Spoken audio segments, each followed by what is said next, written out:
It looks like Edward Smith, and he writes, after the recent wildfire, do you think these wildfires are becoming almost regular? And if so, has this got anything to do with California state or federal policies?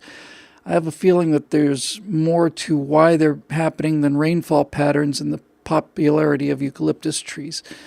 I'm always loath to talk about things like this, but it's certainly no secret. It's not like this is going to be giving out, information or not things that the bad guys haven't talked about before. But honestly, if you live in California, Southern California, you realize that these hills are in the summertime. It stops raining in February, and it doesn't rain again until January. This is a particularly wet year this last year. One of the reasons why these may have been bad was because it was so wet in the spring. These bushes may have grown more than they usually would. And then when they dried out in the summer, that probably gave them a lot to do. But the fact is, Edward, when you live out here long enough, you become so used to the dryness of the landscape of a bush. I live in the middle of 80 square miles of tinder, of kindling. And I'm not talking about the apps. I mean, I just live in a 80 square mile patch of dry as a bone grass and small twigs. It's fire heaven. And I suspect it's been this way for quite a while. The reason I was saying I didn't want to really talk about some of these things is I am astonished, really, when you saw how much damage these fires did, and psychological damage as well, to people who hadn't been through them before. Once you've been here for a year or two, your first thought is, oh my God, these fires, and then after that you realize they're not coming down into the valley. They're not gonna start burning people's yards. The houses that we lost were houses in hills, actually up in the brush, and even in Ventura, which I'd never seen like actual street grids burning before. Even that was pretty much out there. The fire's just not going to come across Sherman Oaks. It's just not going to do it. It's got nothing to burn on. And the reason I say that is because we took a drive, mostly just to reassure Natasha about these things because she'd never been through them before. And that first day the winds were very high and the clouds, the sky's just blood red from smoke, and there's your whole house smells like smoke, and the building smells like smoke. Everything smells like smoke on that first day. And you see these pictures, and all these houses are burning, and you don't have any sense of where they are, how far away they are. And then the news is saying things like, the city of Los Angeles has been destroyed by fire, and, the heart of LA is burning. And I thought, what? I think that was a Drudge report. I think the heart of LA is burning. What a horrible, obnoxious, deceptive thing to say. The heart of LA, downtown LA, the fires didn't get within 5 miles of that. Part of a community that goes by the name of Bel Air caught fire, but that was up in the hills. Those people were living in the hills, surrounded by this burning brush. Bel Air proper, the Bel Air that everybody thinks about when they think about Bel Air, these people had to be in one neighborhood, so they were in Bel Air, but they're up in the hills. And not the regular hills either. They're off on the boundary of the hills. So they could say, yes, Bel Air is burning, and I suppose you could say Bel Air is the heart of Los Angeles. But if I told you that Bel Air was burning, you would be thinking of places like O.J. Simpson's house. And in point of fact, those places didn't burn or not in any danger to. So anyway, that first night I got in the car and took Natasha in the car, and we drove about 20 miles in each direction from the house just to show her there was no fires and none in sight. And that to get to Ventura fires, where the fires were huge, it would be pretty much an hour and a half drive at 60 miles an hour. So there was really nothing to worry about. But when you see that kind of destruction and hear it on the news, it's hard to relax.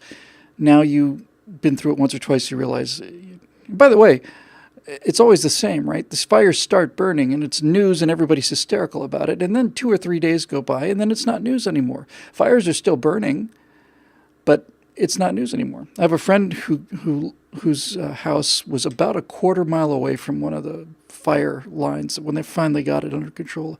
He was very close to losing his house. But I keep forgetting to make this point. The point I'm trying to make is when you see the damage that they do and the psychological damage, the ease in which you could cause an enormous amount of destruction out here, if you're a terrorist or a lunatic of some kind, is almost, it's so obvious to me, I simply can't believe it. It hasn't been done. I mean, no fooling now, seriously. One person, well, I want to make it a little easier, 2 people in a car with a bunch of terry cloth towels and some gasoline, driving up and down Mulholland driveway and just waiting to make sure there's nobody looking in either direction and throwing out a little terry cloth towel lit into those bushes. You could put fires everywhere, all around the entire city. The entire county would be on fire. And there's nothing anybody could do about it. Now, as far as your policies go, I know that there was I remember this from many years ago, I want to say it was Yellowstone, where basically the federal government had decided that we're not going to allow forest fires in Yellowstone. We're just not going to let them burn. So once a forest fire starts, we're going to get on that right away. And that's what they did. And they did it for decades. And finally, Yellowstone had a fire that they couldn't contain. And what happened was, because they had not allowed any natural fires to take place during decades of time, because fires happen all the time from lightning strikes and so on, but because they had said, no, we're not going to allow fires in Yellowstone, all of this brush had built up. Now, normally, in the normal course of things, there's a fire in any given point every 5 years or 7 or whatever, and that burns, but the trees survive because trees are designed to survive these kind of things. But since people had gotten in there and said, no, we're going to put out all the fires, the undergrowth had built up, the dead undergrowth had built up to the degree that when it finally did catch fire, there were bonfires, and they ended up killing the trees that would not have been killed if they had left it alone and let fires burn as they normally do. And the fires return a lot of minerals and stuff too. So fires are just part of the cycle out here. And after this last situation, looking at these hills, I began to think maybe it's time to start thinking about controlled burns.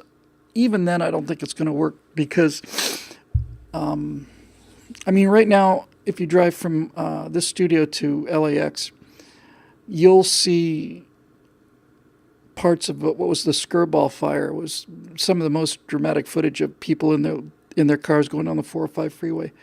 It was like driving into hell. And sure enough, I wasn't on the road when it was burning, but coming back, there's a stretch of about a mile on the east side of the freeway that looks like it's been hit with a nuclear weapon. It's just gray and black. There's nothing there. There's no trees, no roots, no shrubs, nothing. It's just scoured gray. Looks like the moon. But I suspect that if we have a wet spring, those hills will be very green again. And I'm sure it takes a couple seasons for the brush to really grow up, but it's just what it is. And we just have to deal with it in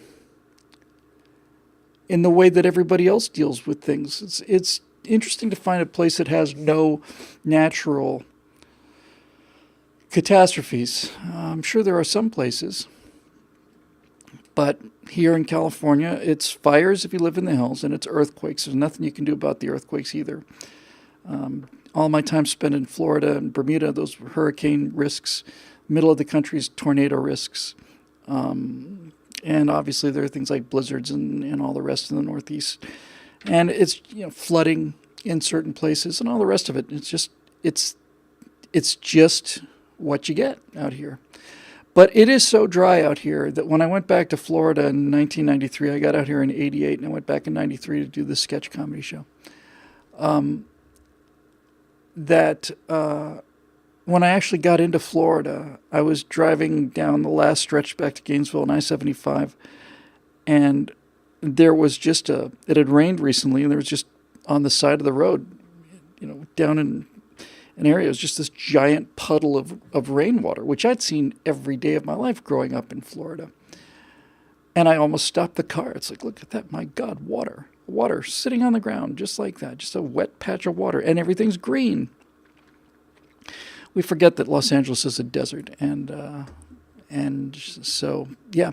I don't know if there's a way to do controlled burns or anything. I suspect that's probably not a great idea. I think this is the kind of thing you just have to live with.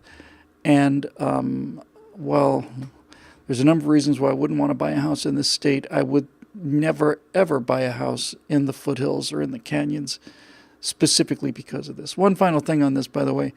A number of people did it in this last burn, and apparently you can even get a discount on your fire insurance for this or something.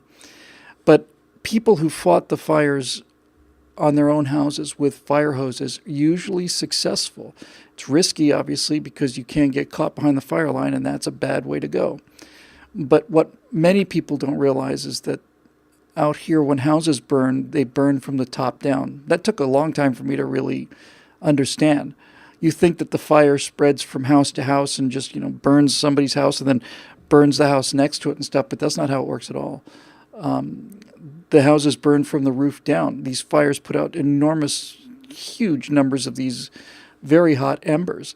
And these embers are like little incendiary devices. They just float down from the sky and land on your roof, and most of them burn out, but some of them don't. So your roof catches fire, and the next thing you know, your house is done.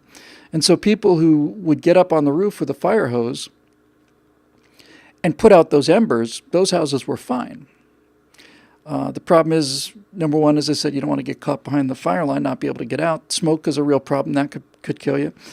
And then a loss of water pressure could kill you. But the people I've heard who are really onto it, and I think these people who get some kind of break on their fire insurance, there are some people who have swimming pools up in the hills, and they have pumps, diesel-powered pumps that they keep stocked, and that they can basically drop a line into the pool, and that means they've got good water pressure and a significant body of water. And as long as they don't start trying to put out the whole neighborhood, if all they do is just keep the embers off their roofs, it's actually a pretty effective way to protect a house. So, yeah, and my hat's off to these guys. There was that movie that came out that I wanted to see not too long ago. I've forgotten what it's called now.